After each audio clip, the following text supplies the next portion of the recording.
Hello, comment ça va? Nous voici pour le quatrième trimestre. Bram. Je me souviens que il y a pas très longtemps, nous étions dans le premier trimestre 2024. Nous voici déjà au quatrième. Rends-toi compte qu'à la fin de ce trimestre, ça sera déjà Noël et Nouvel An. J'ai l'impression que le temps passe très vite, mais c'est pas si mal puisque ça veut dire que Jésus reviendra plus rapidement parce que le temps passe vite. Quand on est occupé, quand on est vraiment dans l'action, on voit pas le temps passer. Mais peut-être pour d'autres, le temps passe lentement parce que tu affrontes une maladie, une situation difficile au niveau de la famille. Et quand on a des problèmes, des soucis dans la vie, on a parfois l'impression que ça traîne et que c'est difficile puisque justement, c'est pas quelque chose qu'on jouit, c'est quelque chose qu'on subit.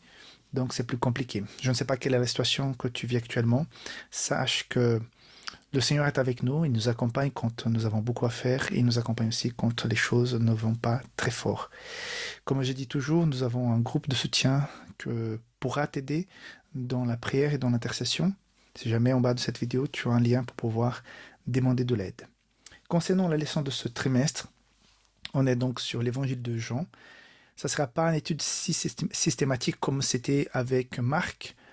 C'est vrai que nous allons avancer petit à petit au long de cet évangile, mais rien que dans cette semaine, nous allons aborder 3 miracles qui sont dans des chapitres différents de l'évangile de Jean.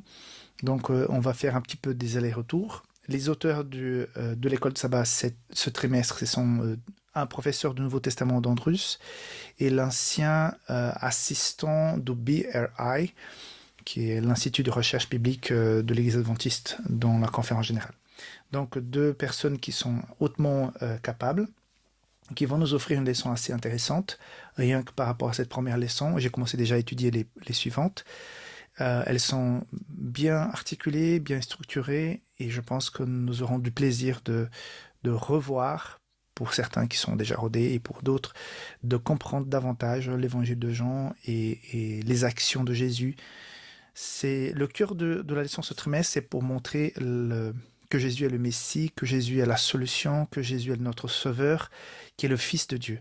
Donc Jésus est au centre. L'évangile de Jean, c'est l'amour de Jésus dans les actions de celui-ci. Et comme dans l'évangile de Marc, nous allons avoir pour la fin des chapitres une bonne partie qui sera dédiée aux derniers instants de la vie de Jésus, derniers jours de la vie de Jésus. Déjà au chapitre 13, nous avons tout de suite le lavement des pieds. Donc l'histoire de la passion commence déjà avant. On verra qu'une bonne partie entière de l'évangile est dédiée aussi à la fin du ministère de Jésus, comme c'était le cas pour l'évangile de Marc. Okay, donc, leçon très intéressante pour cette journée de sabbat.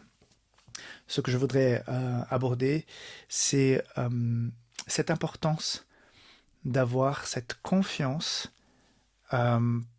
oui, comme des enfants parfois, comme Jésus même a fait le parallèle, cette confiance dans que Jésus est le Messie, que Jésus a cette mission de te sauver. Jésus est venu pour moi et pour toi particulièrement. Il est venu pour sauver toute l'humanité.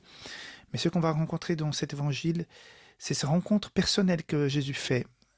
Comme on va voir là par rapport à la piscine de Bethesda, l'officier qui va demander à que Jésus guérisse son fils, les noces de Cana, la relation, la discussion entre Marie et Jésus. On voit comment Jésus souhaite être proche de nous, de toi. On verra certainement cette rencontre de Jésus avec Nicodème, où Jésus l'y invite à naître à nouveau. Donc, cette femme au puits, Jean 5. Donc, ces rencontres personnelles que Jésus va faire dans cet évangile nous donnent ce message. Je suis venu pour sauver l'humanité, mais je suis surtout venu pour sauver toi, Antoine, toi, Bernadette, toi, Jean, toutes ces personnes qui ont la foi en Jésus, Jésus les voit de façon personnelle. Toutes ces personnes qui n'ont pas encore la foi en Jésus actuellement, Jésus les voit et leur fait des appels personnels.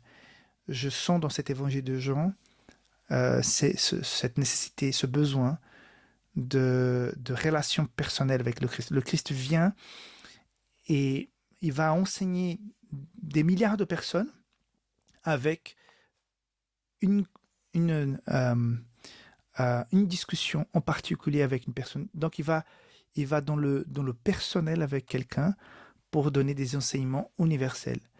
Mais en même temps, il est en train de dire, je m'intéresse à chaque personne, à chacun. Donc, sache que tu es extrêmement important, importante.